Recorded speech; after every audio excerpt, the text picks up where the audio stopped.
마켓 비하인드로 이어가도록 하겠습니다. 이번 시간에는 유동원 유한타증권 글로벌 자산배분 본부장과 이야기 나눠보겠습니다. 본부장님 어서 오세요. 안녕하십니까.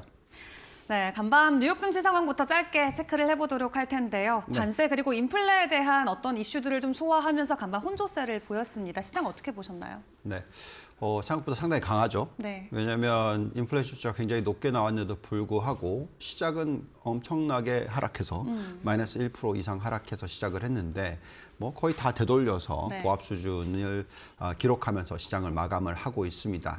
자, 이 모습을 보고 있으면 올해 상반기의 모습을 정확하게 보여주는 것 같지 않나라는 생각이 드는데요.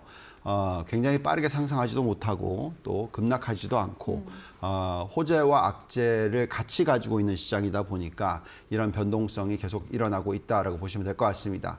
아무래도 지금 악재로 나타나는 부분은 그게 인플레이션에 대한 자극, 즉 관세에 관련된 부분이라든지 네. 여러 가지 정책적인 리스크 관련돼서 얘기가 나오고 있고요. 또 계속해서 지금 중국과 미국 간의 이 경쟁이라고 해야 될까요? 딥시크가 나오면서부터 여러 가지 이야기들이 나오면서 또 요즘에 굉장히 BYD가 약진한다라는 얘기, 뭐 자율주행 얘기, 뭐 이런 얘기들 쭉 나오면서 계속해서 지금 엎치락뒤치락하는 그런 얘기들이 나오고 이것이 악재로 좀 작용하고 있다라고 보시면 되겠고요. 반면에 기업 실적이라든지 결국 펀디멘탈적인 부분에 있어서는 시장이 굉장히 좋게 바라보고 있는 것 같습니다. 지금 4분기 실적이 거의 80% 정도가 발표가 됐는데 내용이 상당히 좋아요. 그래서 그런 부분들을 생각했었을 때 지금 시장은 어떤 큰 방향의 흐름을 만들지 못하고 상승과 하락을 반복하는 그런 모습을 심지어 하루에도 똑같이 그렇게 모습을 보여주고 있으니까 올 상반기는 조금 지루하지 않을까 뭐 이렇게 좀 판단이 들고 있습니다. 네, 여러 가지 불확실성과 리스크를 안고 있는 시장이지만 그렇다고 해서 크게 힘을 잃는 모습도 아닌 한마디로 박스권의 횡보를 당분간 이어갈 수 있겠다라고 평가를 해주셨는데 당장 오늘의 시장만 놓고 봤을 때 가장 중요했던 것들부터 하나씩 좀 이야기를 나눠보도록 하겠습니다.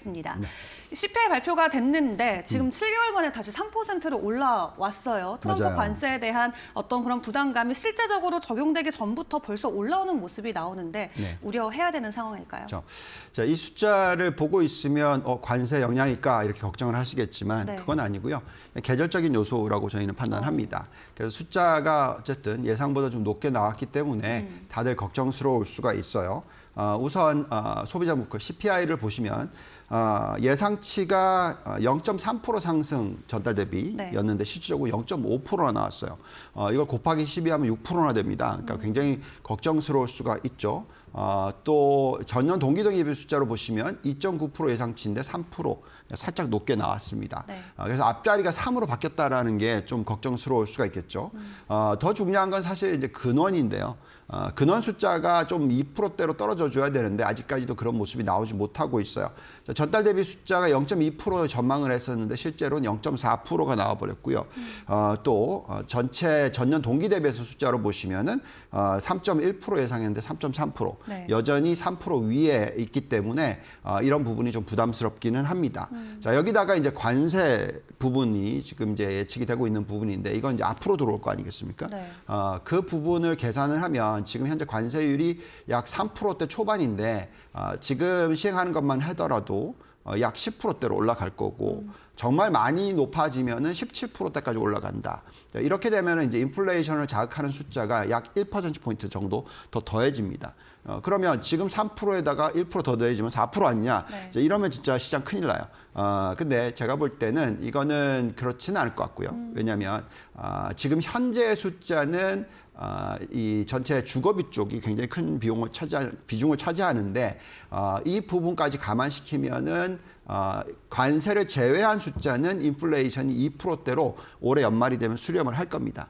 여기다가 정말 관세가 얼마나 들어오냐에 따라서 2%냐, 2.5%냐, 3%냐 이렇게 결정이 될 거예요. 그래서 그렇게 생각한다면 너무 걱정할 필요는 없지만 그래도 여전히 2%보다 높은 인플레이션을 연말까지는 유지할 거다라는 겁니다. 그래서 결국은 파웰 의장과 트럼프가 계속 좀 줄다리기를 하고 있죠. 네.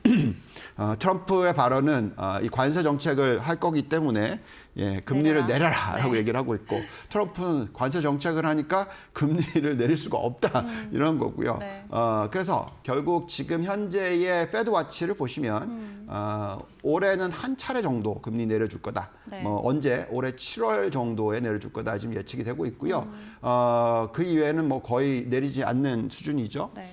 이거는 사실 1995년부터 뭐 98년 이때하고 비슷합니다. 무슨 얘기냐면 금리를 세 차례 내려주고 나서 안 내리고 계속 유지하다가 한 차례 올렸다가 또 다시 세 차례 내려주고 그래서 전체 길이로 보시면은요 총 1.25% 내리거든요. 근데 지금 보시면 작년에 1% 내려줬어요. 여기서 추가적으로 0.25% 내리면 뭐 딱 1.25% 내려주는 것이죠. 그래서 저희가 판단하기에는 최대 1.5%까지 내릴 거다. 그래서 한 차례 내지 두 차례 정도 내릴 거다고 예측을 하고 있고요. 그렇다면은 미국의 10년 국채금리든 전반적인 금리가 아마도 4%에서 4.5% 사이 정도가 수렴되는 금리가 아닐까라고 예측을 하고 있습니다. 그 정도면은 미국의 경제 펀디멘탈은 충분히 감당 가능한 수준이고요.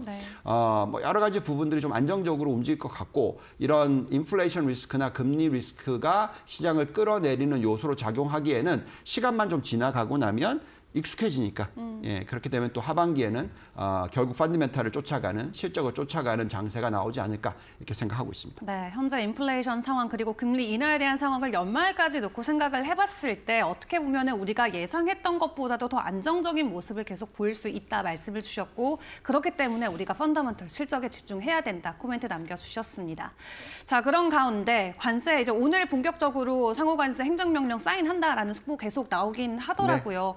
크게 영향을 주지 않을 수도 있다라고 해주셨지만 앞으로의 변동성 그래도 대비는 해봐야겠죠. 그렇죠. 이게 지금 금리하고 연결이 바로 되어 있습니다. 인플레이션 숫자 나왔죠. 그러면서 10년 국채 금리가 튀었어요. 지금 여기 나와 있는 건 4.54지만 이 인플레이션 숫자 나오자마자 지금 4.65 정도까지 튀었습니다. 우리가 대충 이 1 나누기 금리로서 적절한 PER을 계산을 하는데요.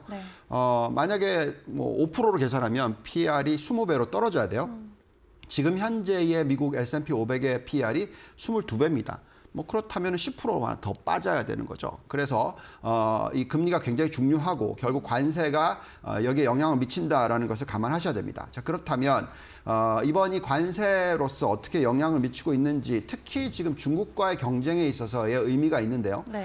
지금 보시면 중국의 이 수출하는 비중과 중국에서 수입하는 비중하고 보시면 거의 비슷한 영향을 미칩니다. 근데 더 중요한 부분은 아무래도 수입 부분 중에서 캐나다와 멕시코가 들어가 있어요. 근데 이걸 좀 잘 생각해 보시면 캐나다와 멕시코는요.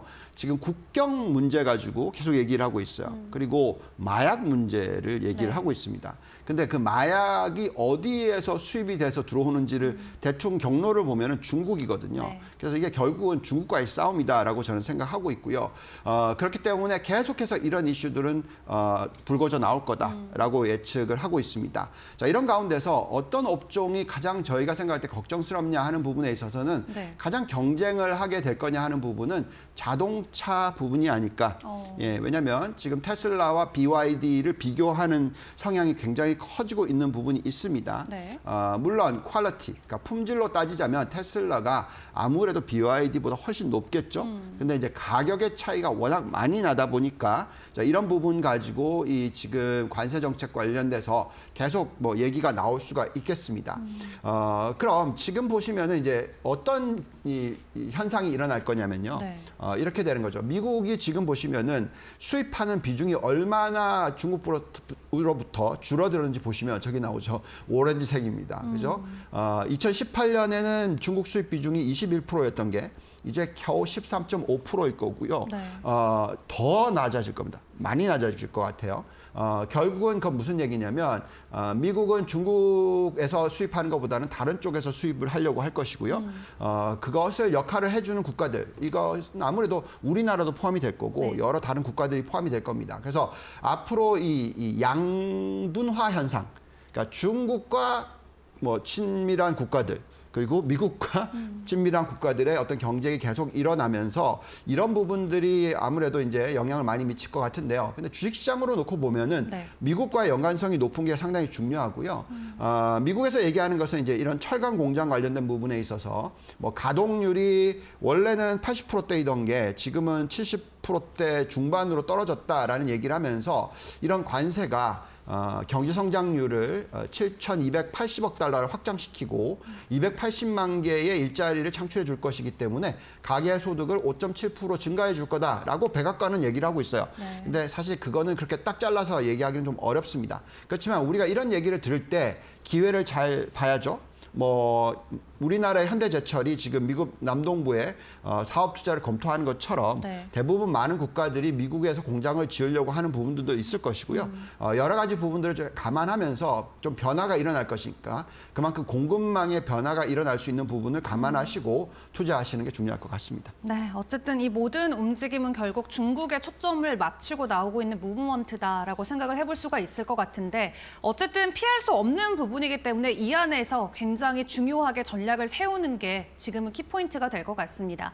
그 안에서 그나마 좀 관세 폭격으로부터 자유로울 수 있는 섹터들을 공략하는 게 안전하지 않을까 싶은데 오늘 미국 하원 의원 쪽에서 나온 발언을 확인을 해보니까 네. 자동차, 의약품은 관세에서 좀 빠질 수 있다라는 코멘트들도 있더라고요. 그렇죠. 이런 부분을 좀 감안을 했을 때 어떤 쪽을 우리가 집중하는 게 좋을까요? 네, 정확하게 보셨습니다. 제가 아까 말씀드렸지만 미중 무역 전쟁에 있어서 가장 키포인트는 자동차. 근데 만약에 이 수입을 하는 데 있어서 관세가 너무 높아 버리면 네. 경쟁력을 잃을 수 있는 게 아무래도 미국 자동차가 될 수 있기 때문에 그런 부분에 대해서 좀 가만히 되지 않을까라는 생각이 들고요. 지금 한번 차트를 보시면 결국은 자금 흐름이 얘기를 해줍니다. 보시면은 이제 왼쪽 밑에 보시면 빨간 점선으로 되어 있는 게 네. 그러니까 뭐 원자재, 에너지, 헬스케어 그리고 방산 이런 부분들에 있어서는 아무래도 지금 자금이 빠져나가고 있다라는 것은 관세 관련돼서의 어떤 영향이 그렇게 좋지 않을 거다라고 네. 생각하는 것이고요. 이제 오른쪽 위에 있는 박스권을 보시면은 결국 금융주, 그 다음에 테크주, 네. 예, 그리고 시클컬, 그러니까 테크 제외한 다른 어떤 경기 민감주 예, 네. 이런 부분들은 관세 영향이 덜하지 않을까라고 생각하면서 여기에 지금 자금 흐름이 많이 들어오고 있다라고 보시면 될 것 같아요. 간단하게 설명을 하자면 금융주는 그만큼 경쟁력이 높죠.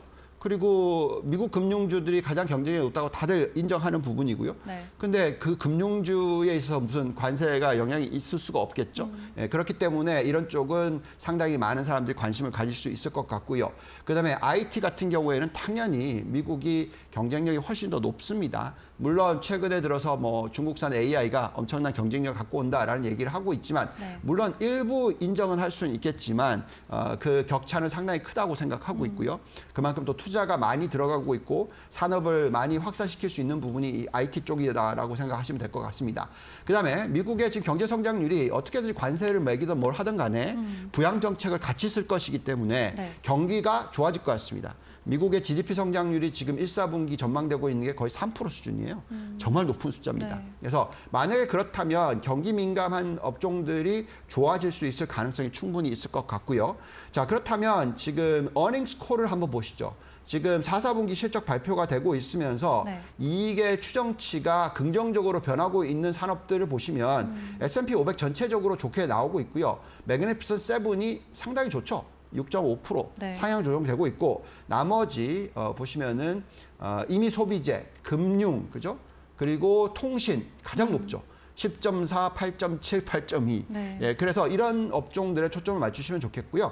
또 밑으로 가면은 이제 여기 나오듯이 아까 똑같은 내용이죠. 뭐 원자재 그리고 유틸리티, 에너지, 산업재 등등은 그렇게 호재가 아닐 수도 있다라고 생각하시면 될 것 같습니다. 네, 지금 실적도 함께 보여주시면서 우리가 트럼프 관세로부터 조금 자유로울 수 있는 섹터들 이야기를 해주셨습니다. 그 안에 좀 공통적으로 같이 교집합을 해볼 수 있는 게 AI 테크 섹터가 아닐까 싶은데요. 네. 사실 이번 M7 아직 엔비디아 실적 발표 전이긴 합니다만 성장률 측면에서만 놓고 봤을 땐 조금 아쉽다라는 평가도 나오거든요. 계속적인 성장을 기대해봐도 괜찮을까요? 네, AI 부분에 있어서 지금 많은 분들이 결국은 얘기하고 있는 게 네.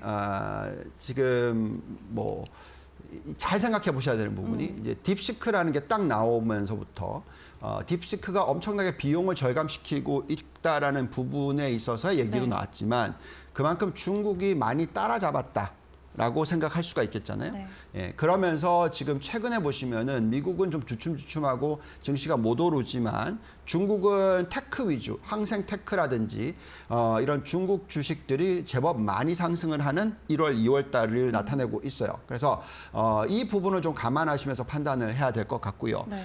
그렇지만 제가 볼 때는 이 AI 관련주들은 결국은 미국이 승리를 한다라고 저는 생각을 합니다.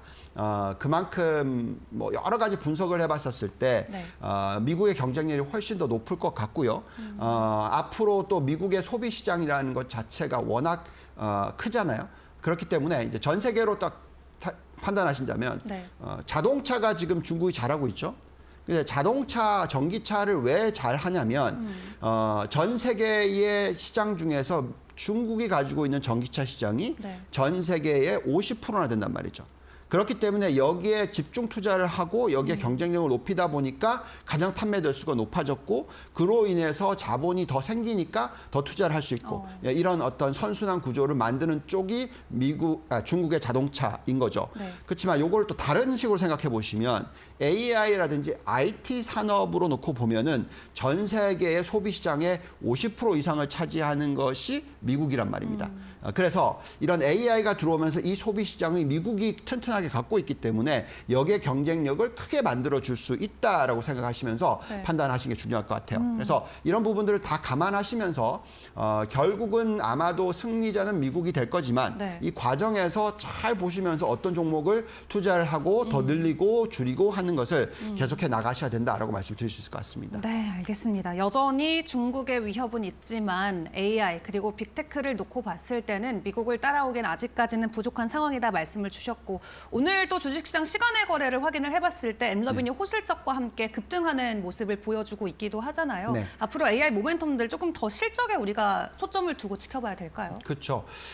지금 연결되는 것 같습니다. 보시면 아까도 말씀을 드렸습니다만 이제 미국이 경쟁력이 있을 거다. 근데 네. 경쟁력이 있는 이유가 미국의 소비 시장이 워낙 크기 때문에 그렇다.